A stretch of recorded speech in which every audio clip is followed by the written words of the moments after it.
वृंदावन के 7 ठाकुर, श्री राधा गोविंद देव जी, श्री गोपीनाथ जी, श्री मदन मोहन जी, श्री कुंज बिहारी, श्री राधा वल्लभ लाल, श्री राधा रमण जी और श्री जुगल किशोर जी। जब म्लेच्छों का आक्रमण हुआ तो 4 ठाकुर तो अन्यत्र जाकर विराजे। श्री गोविंद देव जी जयपुर में विराजे हैं, गोपीनाथ जी जयपुर में विराजे हैं, श्री मदन मोहन जी करौली विराजते हैं, व्यास जी के श्री जुगल किशोर जी पन्ना में विराजे हैं।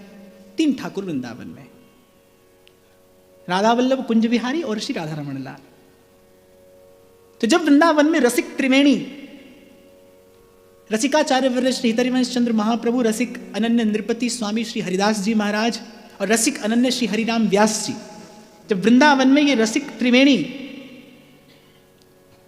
श्री श्यामा श्याम के, राधा माधव के चरणारविंद की किसी अनिर्वचनीय भक्ति सुधा धारा की मंदाकिनी प्रवाहित कर रही थी, तो एक बार किसी राजा का वृंदावन आना हुआ।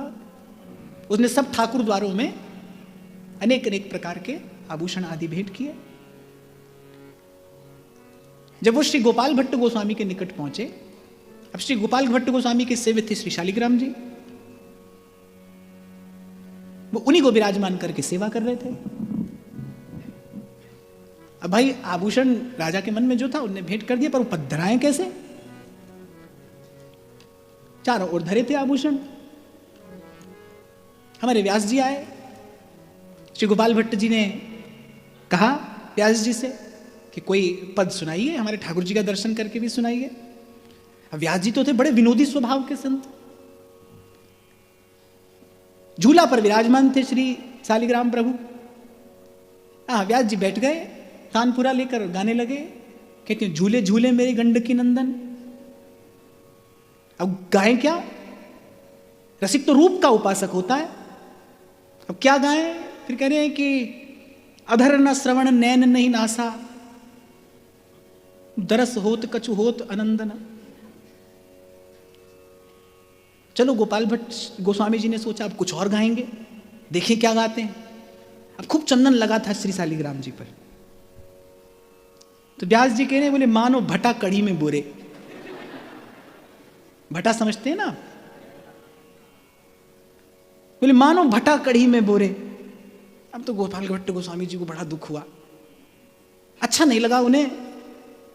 पर इस घटना से वो जो थोड़ा सा नेक सा कष्ट हुआ ना श्री गोपाल भट्ट गोस्वामी जी के हृदय में, भक्त के हृदय के कष्ट का विचार करके ही भक्त वत्सल प्रभु श्री राधारमण के रूप में प्रकट हुए। श्री गोपाल भट्ट गोस्वामी जी के हृदय के उस नेक से कष्ट का विचार करके श्री राधारमण लाल ने ऐसी कृपा की और उस दिव्य श्री शालिग्राम शिला से प्रभु का प्रागट्य हुआ। चलो आज यहाँ श्री राधारमण लाल का भी स्मरण हुआ, वृंदावन धाम का स्मरण हुआ, राधा वल्लभ कुंज बिहारी का स्मरण हो गया। तो कहने का मेरा तात्पर्य है कि जो प्रेमी है और आप और मैं जिस पथ पर चल रहे हैं, यहां तो रूप की उपासना है, यहां तो प्रभु के रूप रस का ही पान किया जाता है। आप सन्मुख खड़े हैं, क्या निहार रहे हैं ना? प्रभु को निहार रहे हैं। बस दीन वचन संतन संग दरस परस की जाए, बस प्रभु का दर्शन हो जाए और किंचित प्रभु का प्रसाद मिल जाए। यही भक्त का, यही वैष्णव का, यही उपासक का जीवन है। और वो तो केवल प्रभु के दरस और परस की कृपा से इस दुस्तर भवसिंधु को पार कर लेता है। केवल दरस परस होता रहे, प्रभु का दर्शन होता रहे और प्रभु का प्रसाद मिलता रहे। देखो जो प्रसाद है ना, अब सब लोग तो निज मंदिर में जाकर प्रभु का स्पर्श नहीं कर सकते, ये तो उचित नहीं होगा, ये तो उचित भी नहीं होगा।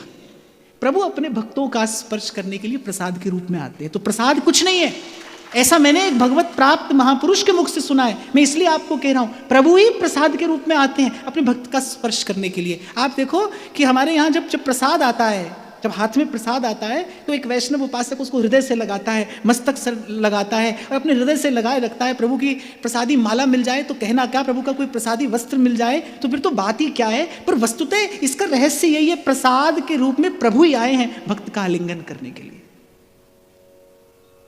हाँ, पर प्रेमी को तो बस प्रभु का दर्शन चाहिए और प्रभु का प्रसाद, और कुछ ना मिले, कभी किसी समय किसी दिन कुछ ना मिले तो बस नेत्रों में प्रेम के अश्रु भरकर ही इनकी पूजा कर ली जाए और दर्शन का और उनकी तेरी मंद मंद मुस्कनिया पे मैं बलिहार प्यारे जो, बलिहार प्यारे जो, मैं बलिहार प्यारे जो, बलिहार प्यारे जो। और बस उनकी मंद मुस्कान का प्रसाद पा लिया जाए। पर भक्त का जीवन यही है, दरस और परस।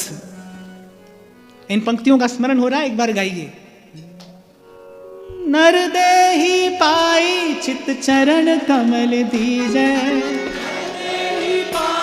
चित चरण कमल दीजै, नर देहि पाई चित चरण कमल दीजै, चित चरण कमल दीजै। दीन वचन संतन संग दरस परस कीजै, दीन वचन संतन संग दरस परस कीजै, लीला गुण अमृत रस श्रवणन पुट पीजै, लीला गुण अमृत रस श्रवणन पुट पीजै।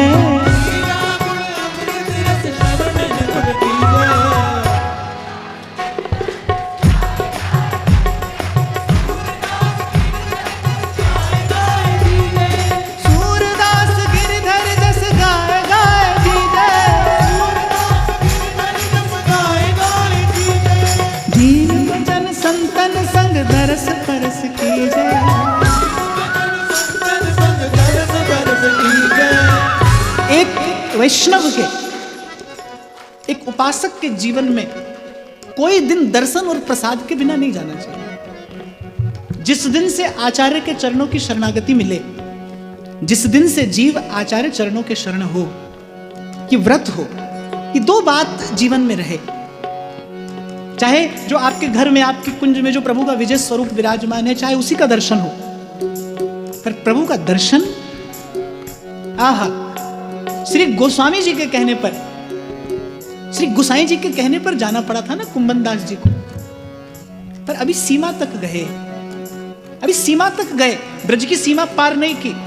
अभी सुबह से सांझ हुई है और फफक फफक कर रोते कुंभन दास, केतिक दिन जो गए बिन देखे। एक और बात मैं आपको बताऊं भाई, आंख और कान से ही संसार ने भीतर प्रवेश किया है, आंख से और कान से। संसार की वार्ता सुनी तो विषय का चिंतन हुआ, और संसार को आंख से देखा तो उस विषय को भोगने की लालसा उत्पन्न हुई। आप ये दो इंद्रियां किसी प्रकार से प्रभु के भजन में लगा दीजिए और फिर जीवन में परिवर्तन देखिए। ये दो इंद्रियां। अब मन में प्रश्न उठ सकता है, भाई सत्संग नित्य नहीं मिले तो क्या करें? वैसे तो मुझे लगता है कि आज तो विज्ञान की कृपा से ही मैं कहूंगा कि सुनना चाहे तो खूब सत्संग उपलब्ध है, हो ही रहा है। पर फिर भी किसी काल में, किसी स्थिति में आपको लगे आज सत्संग नहीं मिले तो क्या करें, कम से कम संसार की चर्चा मत सुनिए। मैं तो बार बार कहता हूं भाई, कभी भजन में मन ना होवे, चादर ओढ़कर सो जाओ, लेकिन संसार की बात मत सुनो, संसार की चर्चा ना सुनो। और मैं तो यहां तक कहता हूं भाई, 4 माला जपने से उतना लाभ नहीं होता जितना संसार की 4 बात सुनने से हानि होती है। कि घाटे का सौदा है भाई, इसमें नहीं पढ़ना। एक साधक को तो नहीं पढ़ना चाहिए, संसार की वार्ता ना सुने। मैं तो देखता हूं कि काम धाम निपटाया सुबह का, और यहां माता जी लोग, वहां भाई लोग 8-10 जन बैठ गए, सारे संसार की बात कर ली, और फिर मरण दे आपन के लेना है।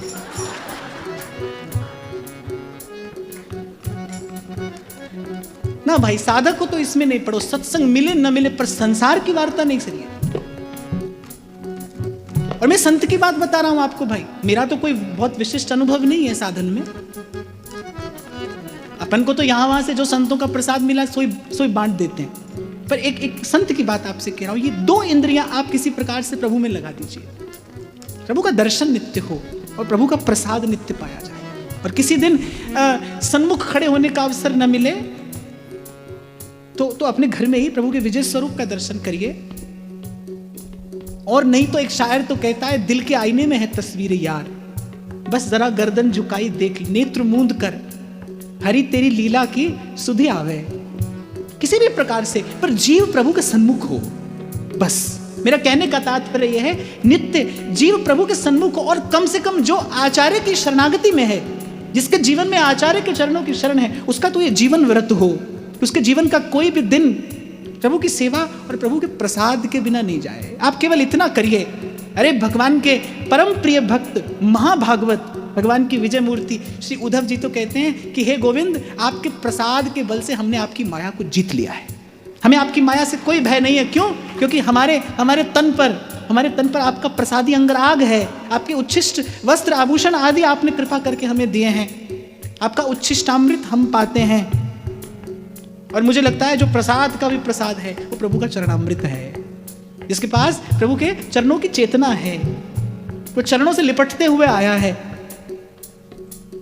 और जैसा आपको मैंने कहा ना भाई कि प्रसाद कुछ और नहीं, प्रभु ही आते हैं अपने भक्त का स्पर्श करने, अपने भक्त का आलिंगन करने। दीन बचन संतन संग दरस करस कीजय, दीन बचन संतन संग दरस करस कीजय, दीन वचन संतन संग दरस करस कीजय, दीन वचन संतन संग दरस करस कीजय। लीला गुण अमृत रस श्रवणन पुट पीजय, लीला गुण अमृत रस श्रवणन पुट पीजय।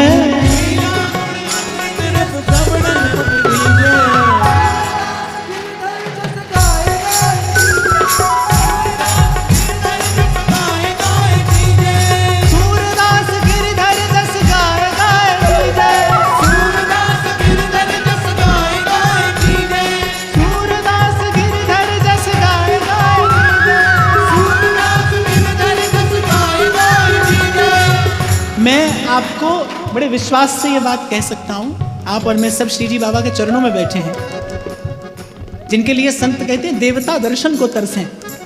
आप और मैं उनके चरणों में बैठे हैं, संतों की वाणी का आश्रय लेकर उनका गुणगान कर रहे हैं। इस क्षण में मिलने वाले इस सुख के लिए तो देवता ललचाते हैं। सूरदास गिरधर जस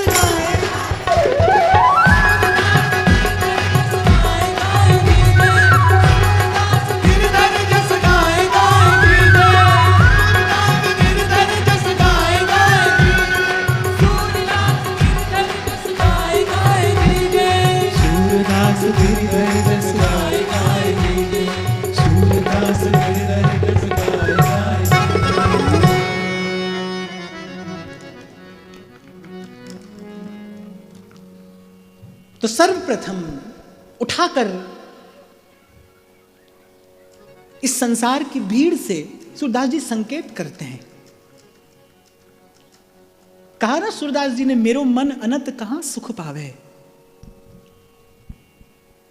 बड़ी गहन गंभीर बात सूरदास जी दो पंक्तियों में कहते हैं, जैसे उड़ी जहाज को पंछी पुनी जहाज पे आवे, और मेरो मन अनंत कहां सुख पावे। अच्छा, सूरदास जी का जीवन वृत्त बताता है कि सूरदास जी को संसार की कटुता का, संसार के कष्टों का, संसार की क्रूरता का बड़ा निकट का अनुभव है।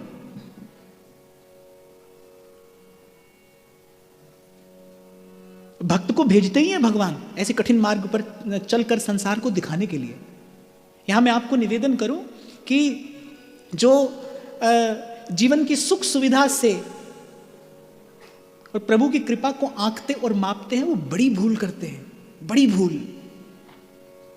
संसार की खूब सुख सुविधा, संपत्ति, समृद्धि, सम्मान, यदि कोई इससे भगवत कृपा को आंकता और मापता है तो बड़ी भारी भूल करता है, क्योंकि भगवान के भक्तों में, भक्तों के जीवन में तो कुछ और ही दर्शन होता है। अरे कौन सा ऐसा कष्ट होता है जो भक्त के जीवन में नहीं आता। हमारे व्यास जी कह रहे, भक्त बिन के अपमान सयो, जला देते हैं प्रभु अपमान की ज्वाला में। पर लेकिन जब अपमान की ज्वाला से जलकर जब निकलता है ना,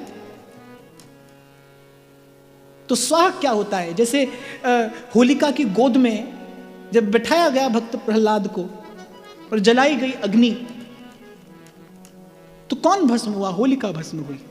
प्रहलाद तो कंचन सी काया लेकर हरिगुणगान करते प्रकट हुए। ऐसे ही दुख की, अपमान की अग्नि में झोंक देते हैं एक बार तो प्रभु भक्त को। पर जलता कौन है? वो दुख और अपमान जलता है, भक्त का मिथ्या अभिमान जलता है, और वो संवर कर निखर कर प्रभु के चरणों में निवेदन किए जाने योग्य वो काया छाया लेकर प्रभु के सन्मुख प्रकट होता है। तो सूरदास जी को अपने अपने जीवन से ऐसे अनेक अनेक अनुभव मिले। बड़ा कष्टप्रद जीवन, आरंभिक जीवन सूरदास जी का बड़ा कष्टप्रद रहा। जन्मांध है, फिर माता पिता घर संसार से तिरस्कृत। एक और बात मैं आपको निवेदन करूं, सूरदास जी को अगर प्रथम प्रेम का स्पर्श मिला ना, तो सीधे गोवर्धन नाथ का ही मिला। जब श्री वल्लभाचार्य महाप्रभु की चरण शरण प्राप्त हुई, श्री वल्लभ प्रभु ने जब कृपा की, सूरदास जी ने प्रथम स्पर्श जो प्रेम का पाया वो गुरु की कृपा से पाया, गुरु के प्रसाद से पाया। लेकिन उससे पूर्व की भूमिका में अपार कष्ट सूरदास जी ने सहे।